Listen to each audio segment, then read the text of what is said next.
Good day, everyone. My name is Vince Gelman. Thank you for joining me today.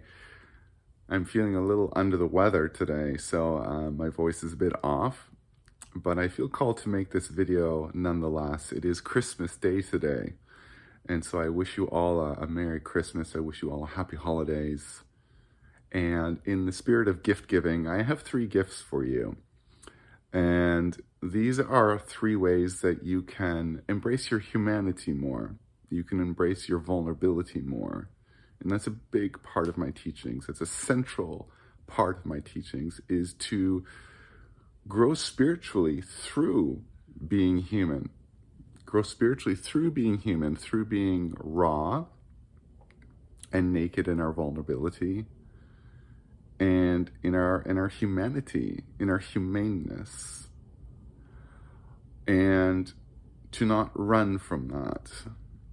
And there's a big shadow I see in spiritual teachings. There's such a focus sometimes on ego transcendence or ego annihilation. There's such a focus on ego.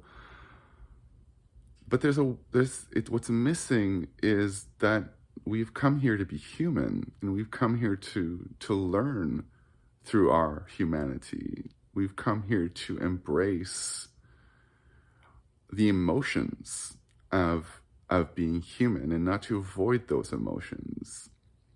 You know, it's one thing to notice our emotional body, because that's the word we hear in spiritual circles or self-help circles, is to notice. Just notice your emotions, but don't get swept in them. And I understand that. There's a time to notice our emotions, but we're also here to experience our emotions. We're here to feel them. You know, I shared the word pretend recently. We're not here to pretend. We're here to tend to our emotional body. We're here to tend to it. We're here to turn to it. We do that with our own children. We turn to their emotional body. We hold them in their fear, in their sadness. We don't turn away from them. We don't simply notice their emotional body. We hold them. And so we have an emotional body as well. And that emotional body is very much connected to our inner child. And we do not simply want to always just notice the inner child. We want to turn towards that inner child and hold that inner child and get curious and say, what's going on? Can I help you? And listen. And even put our hand on the part of the body where there might be emotion. If we feel tension in our heart, or emotion in our heart or in our throat, we can put our hand there and gently hold that part of the body in the same way that we would hold our child, our physical child. So there is a great deal of teachings around the ego and transcending the ego and annihilating the ego. But my message is, it's not against transcending the ego. It's not against dissolving the ego or depotentiating it, but we do that through our human experience. We do that not by avoiding our humanity and just simply noticing the ego. We do that by experiencing our humanity, our rawness, our vulnerability, our emotions. It's very easy to forget that we are human beings. We are human beings at this time. You have a body, you're a human being. And so within the term human being, you have the human, which is the form, and you have the being, which is the soul. You have both at this time. When you leave your body, you'll be a soul. You won't have a body anymore, but at this time you are a human being. I know the body is ultimately not who you are,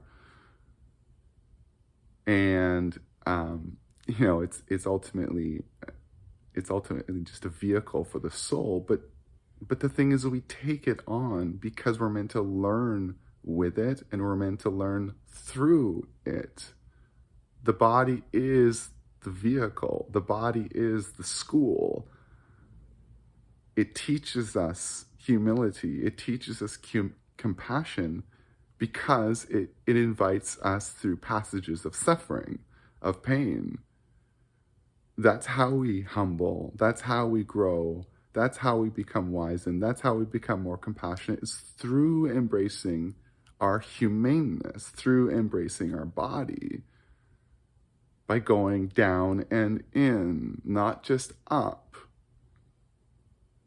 Not just up. We go down and in. We go down like the seed in the earth. We go down into the dark, wet soil of our body, of our emotional body. We go down. And then we can rise. And then we can rise. And as we rise from the raw foundations, the raw soil of our humanity, then we pierce that opening where the soil is, and we can break open into the light of truth. Well, we can break open into the light and truth of our soul, and we can transcend the limits of form. We can do all that, and we're meant to do all that. We're meant to follow the archetypal path of the humble flower. But we do that through our body. The body is the soil. Our humaneness is our soil. And so that's where we must turn. We must not bypass that. And so it is a tremendous gift to ourselves to do that. It advances our spiritual growth to acknowledge our humanity and to feel our humanity. And there's 3 different ways that I want to offer you that are very simple, that you can use to become humbled, to become softened, to become more an approachable, safe presence, because you become more safe, you become more approachable, you're able to serve more if you're grounded in your body, if you're grounded in your humanity. There's a safety that you emit, that you have emit. There's a safety you emit when you are in your humanity. Then that's not there if you are trying to be spiritual.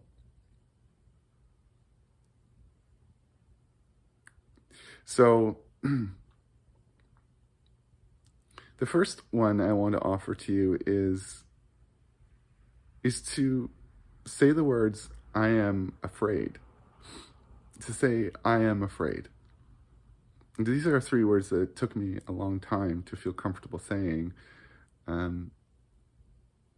I really, in many ways, thought I was quite invincible when I was younger. I had to take on that identity given the trauma that I endured as a little one, being sexually abused, being abandoned at a very young age.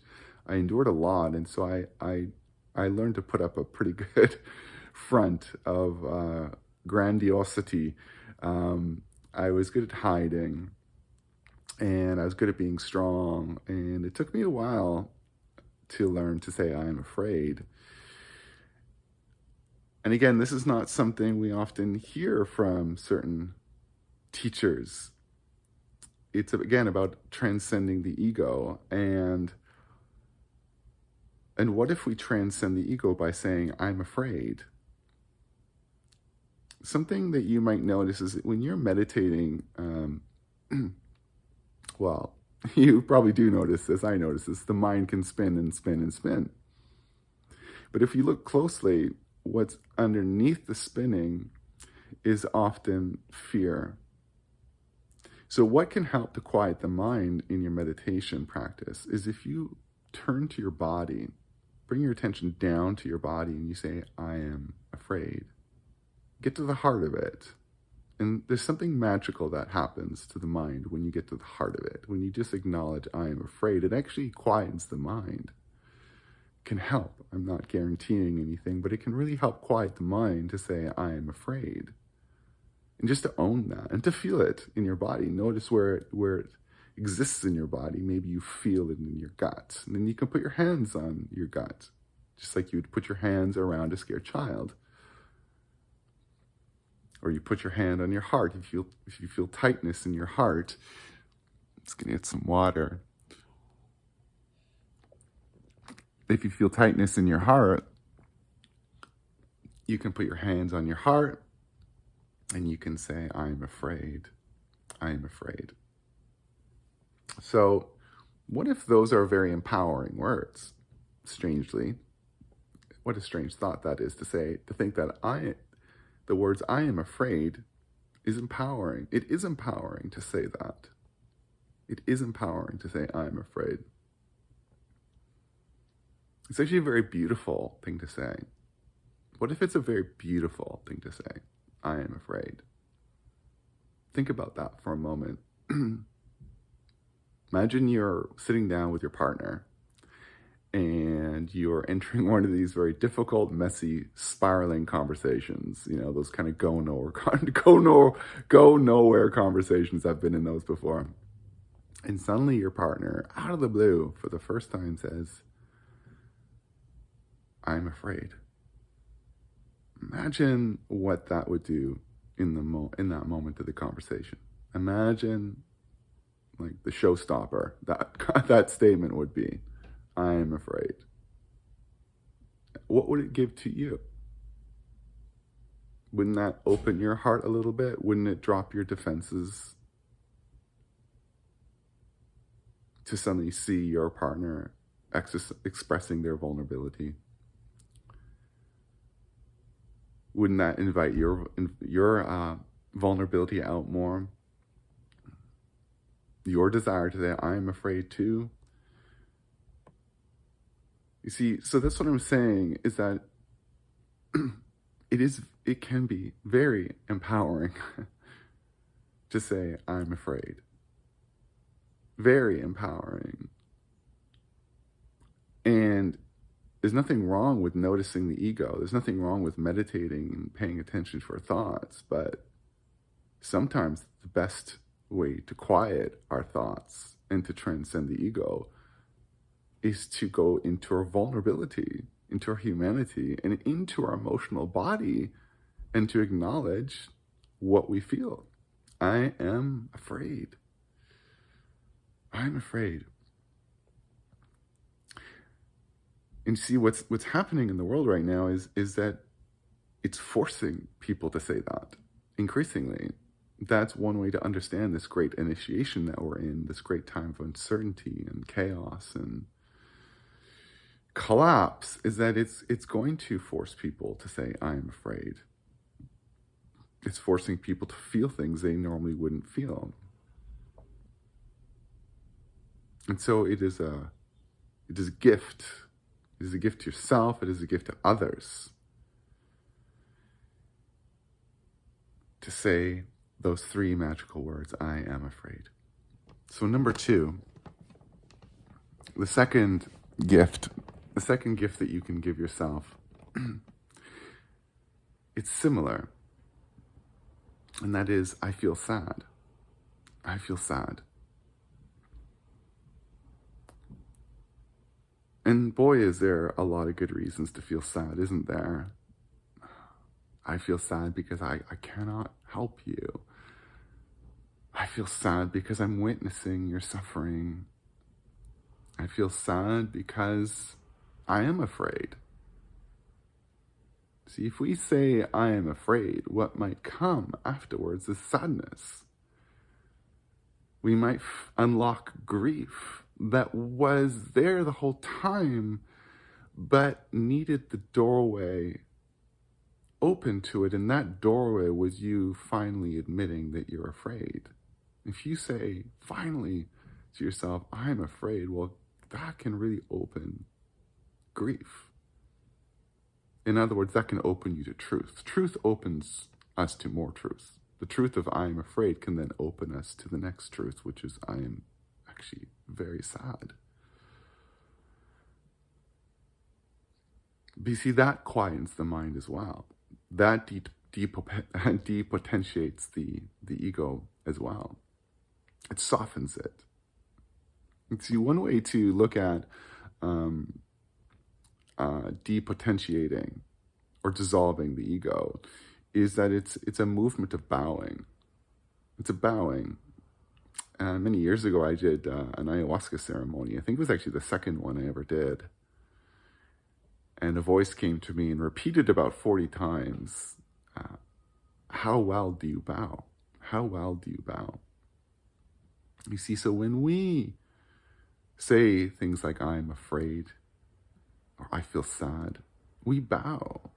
The bowing movement is beautiful because it is really the head to the heart, isn't it? So we're bowing the thinking mind, the discursive mind, the mind that wants to control, the mind that looks for problems, the mind that really does get out of hand a lot. We're bowing that to the sacred heart. We're bowing it to our emotional body. We're softening. So we're bowing, we're coming down into our body, we're coming down closer to the body of Mother Earth that is a direct extension of our own body. And we're softening. We're softening into our humanity. We're softening. We're coming home to ourselves through our body, into our body. So it's a softening motion. It's a softening, you see. And so again, I'm not against noticing your thoughts and trying to quiet your thoughts, but you may find it easier to do so by going into your body and embracing your humanity and letting yourself be human and letting yourself have emotions. So when we bow, we soften. So we bow, we soften, we admit we're afraid, we admit that we're sad. We have our tears, we experience our tears in our bowed state. But then what happens is that we then rise out of that bowed state and we rise into a stronger state than we were before, with more of our humanity integrated into our heart, into our whole being. We rise anew. And that's one way to understand ascension. So it's actually one way to understand crucifixion, resurrection, and ascension, is that when we go into our heartbreak and when we experience our suffering and we give ourselves to our raw suffering and we suffer well, as I like to say, we suffer well, that's our crucifixion. That is our crucifixion. We're giving ourselves to our body, which is our cross, I've said that in a recent video, is our body is our cross. And if you put your feet together and you put your arms out, you stand up straight, your body looks like a cross. So our body is our cross, and when we give ourselves to our suffering, we give ourselves to our heartbreak, we give ourselves to our humanity, we are giving ourselves to our cross, we are giving weight to our cross, we are going through our own crucifixion, our own ending. It is an ending to some degree, through our humanity. And then when we've moved through that, when we've shed our tears, we rise anew, and now we're in what I call our resurrection body. We are rising like the phoenix from the ashes. We are rising in a resurrection body,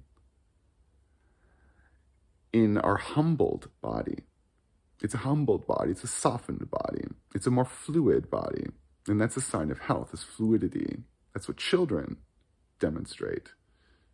As they're very fluid beings, aren't they? As quote-unquote closest to God, they are. Our fluidity is a sign of God embodiment. We are less rigid. Rigidity is a sign of trauma. So we are more fluid, we rise anew, and this is also then our ascension. We ascend more. We're more empowered. This is the archetypal journey, actually, that we are here to experience. It's one way to understand the purpose of our journey is to bow into our raw humanity, in our heartbreak, rise anew in our resurrection body, and ascend into new planes of consciousness, new dimensions of consciousness, new states of awareness, because of that heroic archetypal pathway, because we chose to go through it. But there is no rising without first going down. There's no rising without going down and into our humanity. And so the way out is the way through. The way out is the way through. It's through our body. So number one is, I am afraid. You can say, I feel afraid. And number two, it's, I feel sad. I am sad. And number three, the other thing that we can share, we can say that can help us embrace our humanity is, I need help. I need help. It's not an easy thing for people to say, is I need help. I had to reach out for help many times. Many times. I would not be doing what I'm doing today if I had not reached out for help many times. It's vulnerable to reach out for help, isn't it? And it's tough for some of us because we were told not to ask for help. We were trained not to ask for help. We were trained to do things alone. We were conditioned to do things alone. We were conditioned not to bother people. We were conditioned to be strong, not weak. Even the words, if we look at I need help, just get rid of the word help, I need. That's hard for people to say I need. They conflate that with neediness. This has nothing to do with neediness. It's not going to be possible for you to be a human and not have needs, right? You have needs throughout the day, every day. And sometimes what we need is help. We need emotional help. We need physical help sometimes. Maybe we need help moving, right? So it can be very powerful to say, I need help. And right now, people are going to increasingly need help on the planet because, as I've said many times before, as they awaken to the dark truths abound, they are going to be devastated and they are going to need emotional, psychological, spiritual help integrating these truths and moving through the huge emotions that are going to surface as they awaken to truth. So the need for help is increasingly going to be very real on the planet, and it's absolutely okay to say, I need help. Another way of understanding I need help is, I can't do this alone anymore. I can't keep doing this alone anymore. I can't keep pretending that I'm okay when I'm not. You're not meant to do it alone, and truthfully, you can't. You can do some things alone, you can make a meal alone, but if you really want to heal yourself and take your healing journey seriously and your journey of empowerment seriously, you're not going to do it alone. You can't do it alone. You need help. You need help. And what a beautiful thing. Again, it's beautiful to say, I need help. It's beautiful to say, I'm afraid. It's beautiful to say, I feel sad. What if you saw these statements as beautiful? They are beautiful, right? I encourage you to see them that way. I encourage you to see, I need help is a very beautiful thing, a very beautiful thing to give to yourself. It's a beautiful thing to give to others as well.